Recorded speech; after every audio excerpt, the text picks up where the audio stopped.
So ఈరోజు సాయంత్రం 7:30 7:45 మధ్యలో మనకు బత్తుల ప్రభాకర్ అనేవాడి గురించి ఒక ఇన్ఫర్మేషన్ వచ్చింది.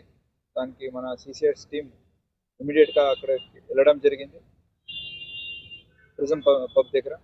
అలాగే అతన్ని గుర్తించి ఇమీడియట్ అతన్ని పట్టుకోవడం జరిగింది. ఈ పట్టుకోవడం క్రమంలో అతను ఇమీడియట్ అతని దగ్గర ఉన్న ఫైరామ్తో మన టీం మీదే కాల్చింది చంపాలని. అక్కడ మన వెంకటరెడ్డి అని హెడ్ కానిస్టేబుల్కి గాయాలు తగిలాయి. ఇమీడియట్ అతనికి షిఫ్ట్ చేయడం జరిగింది హాస్పిటల్లో. అతని లెఫ్ట్ ఫుట్కి ఒకటి పెల్లెట్ తగిలి ఇంజురీ అయింది. Is out of danger now, is taking treatment. అలాగే ఈ బొత్తుల ప్రభాకర్ అని ఎవరున్నా అతన్ని అప్రహెండ్ చేయడం జరిగింది. అతని మీదే దాదాపు ఒక 80 నుంచి